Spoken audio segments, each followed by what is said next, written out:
What's going on, everybody? This is the blockchain backer, bringing you the latest cryptocurrency news and analysis. Welcome to a new week. Today, we'll be taking a look over here at the Bitcoin price chart and the altcoin market. There's a lot kind of going on out there in markets today, or at least in kind of crypto events that will be happening this week. Elon Musk news today. So we'll talk about a couple of different things going on, and we'll talk about, we just had our weekly candle close over here in the cryptocurrency market. We'll see how we did for the week, how we're doing on the daily time frame, and take a look at all the structures. So things we were looking at last week were over here on the moving averages. We know that Bitcoin was unable to get through the 200-day moving average, still continuing to pull back from that 200-day moving average. Again, taking a look over here, still just residing with kind of an upward sloping parallel channel. We've got the 50 and the 100 about to cross down here, the daily moving averages. The big thing I think we saw last week was that, hey, you know what? We got a second close there above that 50-week moving average. Not that it means too much to me. You guys know my thought process that we're going through some type of retracement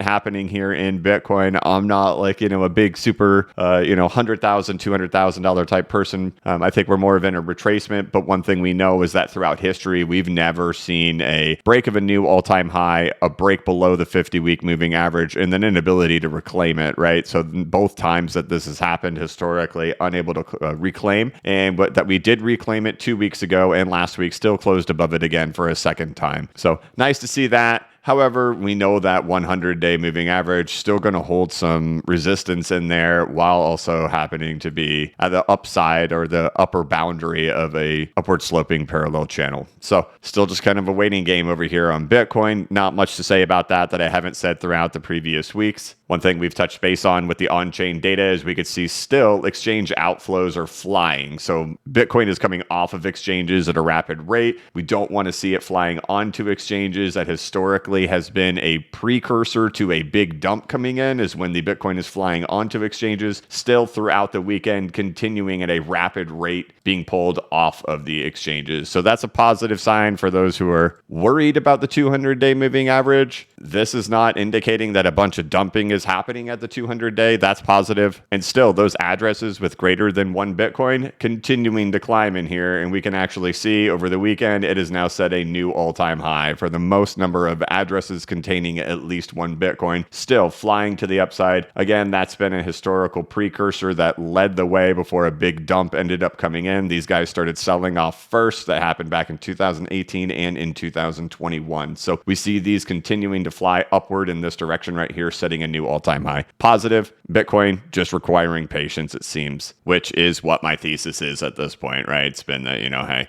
this thing's going to be in here for quite some time as we work our way back into the retracement levels. Another thing to take note of is how that 200-day moving average has been a problem child for really everything. We can look over here at the total altcoin market cap, still every day not able to get above there. Yesterday when we closed the candle, closed right at it. Today, pulling back from it. Same thing goes for the total altcoin market cap when we include Ethereum. Ethereum went for it yesterday, not able to get through today, it looks like. We'll see what happens as the daily candle closes. There's still hope for it. We did get a close yesterday. Will it break out? But again, that's the problem for Bitcoin too. It's been the problem for XRP up here as well. And everything's just kind of getting crunched between these moving averages. Again, if you follow this channel, I don't talk about moving averages too often, but we're kind of in this moment where they have some relevance, so we're pointing at them. Once we get through these things, it's something that probably won't be talked about again a whole lot. But as they're at this kind of moment of importance, we talk about them. In 2014, it was a problem at that 200-day moving average. In 2018, it was a problem at that 200-day moving average. So as we're at it right now, we're keeping an eye on it. But one would expect if there was going to be some big problems there, at least I would expect, we'd see these things going in the opposite direction rather than accumulating for addresses with at least a Bitcoin. And I'd expect to see Bitcoin flying onto the exchanges to be getting sold at that 200-day moving average. But that is the absolute opposite of what we're seeing. We're seeing accumulation of Bitcoin addresses with at least 1 Bitcoin, and we're seeing Bitcoin flying off the exchanges. These are the opposite things of what happened before a dump. This is what happens before a dump. This is what happens before a dump. These are typically good signs.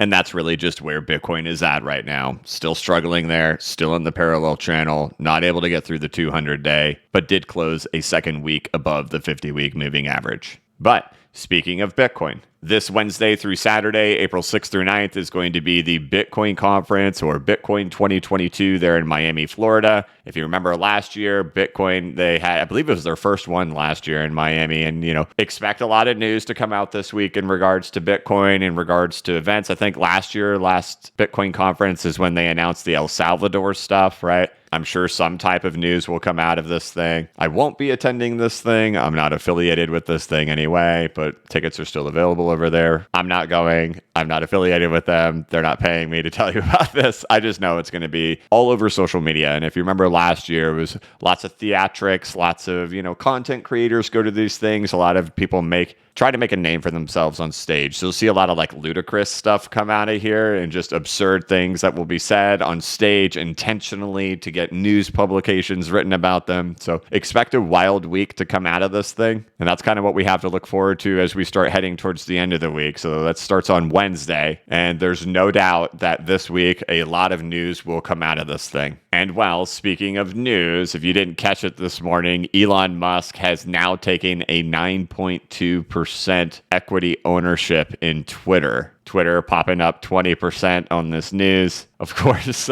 with the market mostly being red today, Doge is one of the ones that takes the pop up with it too. Excitement for Doge in regards to Elon Musk buying Twitter. If you haven't been following it over there on Twitter, over the last couple of weeks, Elon Musk has been asking questions regarding Twitter, and he has run a couple of different polls with Twitter. So he's kind of expressed his lack of appreciation for censorship. And I'm curious, it seems like he's wanting to, have a decentralized approach to Twitter. I don't really know, but if you've kind of followed what he's been doing over there on Twitter, he's been really kind of promoting having more of decentralized open source style stuff going on here with Twitter. So it's real interesting to see that all of these polls and talks that he's been doing about Twitter over the last month have now led to him owning 9.2% in Twitter. And whether or not you like Elon Musk or you don't like Elon Musk, hey man, I'm cool with it with him.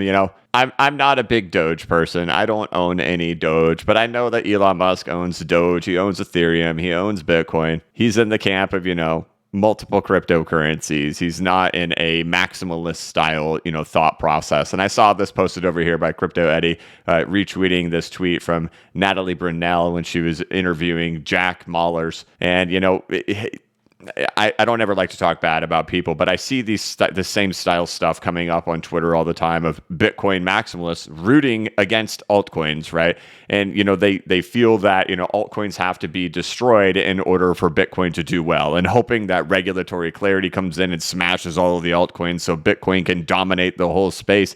But that's just not where it is. And I think when we see Elon Musk kind of taking control over Twitter, no matter how it tries to get spun as that's positive for Bitcoin, I think it's positive for all of crypto. I mean, he's just pushing a decentralized open source method and a lack of censorship. And I think that's great for Twitter. We'll see where it ends up going, right? But I'm also in the camp that Elon Musk is not here to just promote Bitcoin and Bitcoin alone, that there's lots of solutions to lots of different problems out there. And it doesn't have to be that Bitcoin has to be the winner and destroy everything. For whatever, man, send Doge to the moon. I don't care. I don't own any of it, but hey, man, send it to the moon. That's all good. And, when I see Bitcoin maximalists attacking and blaming the lack of price action on Bitcoin due to the altcoin market, well, you know what? It's about to get a lot worse for them. If history repeats itself, it's about to get a lot worse. I would be very worried about Bitcoin if I was all in Bitcoin after it's already hit a 4.236 extension. And historically, as it goes back into this retracement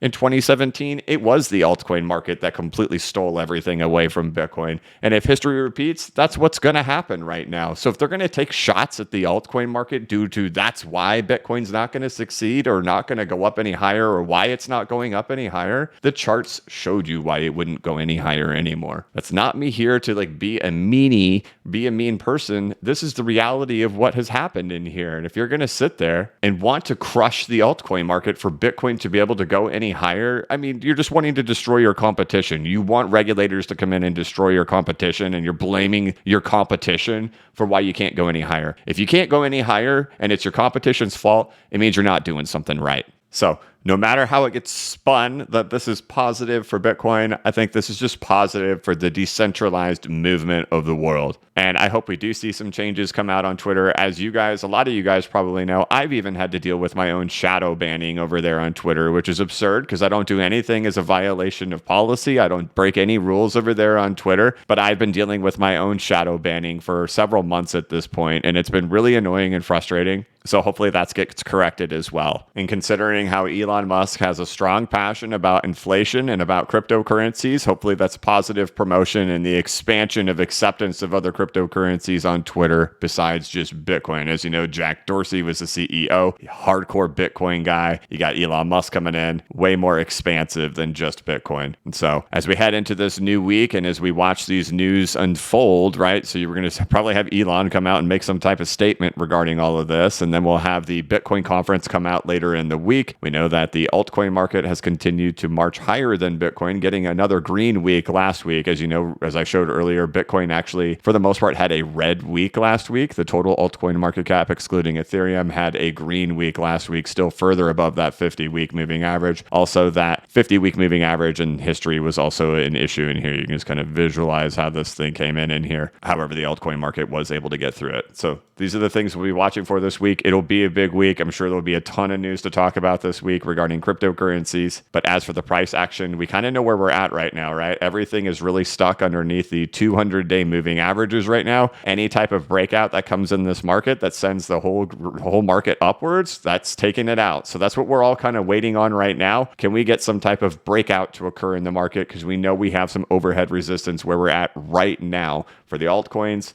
and for Bitcoin. So at this point, we're now in a ranging market waiting to get some type of breakout. And we do know several things are lining up this week for news. We'll see if they have any impact on the prices. One thing to keep in mind, though, is that we've talked a lot about this Dow Jones Industrial Average, and we've talked about it having an ABC correction in here with waves of near equal length, right? So we've had this ABC correction in here, A, B, C. We know that the B leg retraced to a 702 Fibonacci retracement and then rolled over to have its C leg. We wanted 32,000 to hold. 32,000 has held on here, and we talked about it breaking out and heading upwards. And really, my expectation is that we would stall out here around 35,000. We peaked up above it. But again, we've looked at these structures before. Some consolidation in the Dow is normal in this type of structure before it starts marching its way up. So if there is consolidation in here in the stock market, that could translate into crypto. But again, this whole thing for the Dow would still point to a ride upward, and that's good for crypto.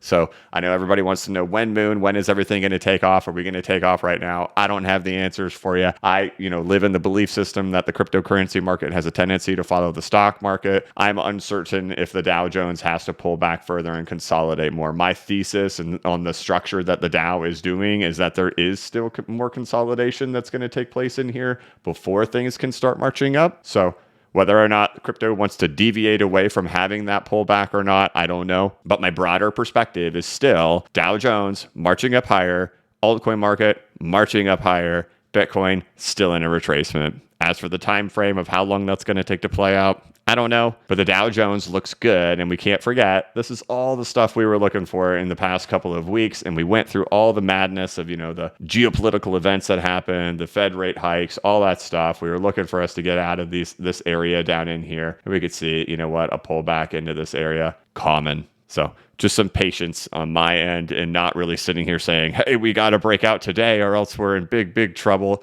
I look at this and I say, it's common to pull back first before the big march up begins. And that's just what I'm looking at as we head into this week. But we'll see what the news has to bring us, and maybe we'll get some surprises. But looking at that altcoin market, or at least the total altcoin market cap, excluding Ethereum, looking for a break and a close above $824 billion. And we just can't seem to get through there just yet. But any type of breakout, that gets us above it. And while through previous bear markets for Bitcoin, the 200-day moving average has historically been a very, very big problem. That's why we're pointing to it. The on-chain behavior of selling and sending to exchanges tells an entirely different story. And that accumulation is happening by the bigger wallets rather than massive dumping here. So those are all good signs, and we'll just have to kind of be patient as we're waiting on Bitcoin here. Now, just going sideways, just right here at this price level we're at right now. Today's the 5th day of being here. So patience is the key, but lots of news coming this week.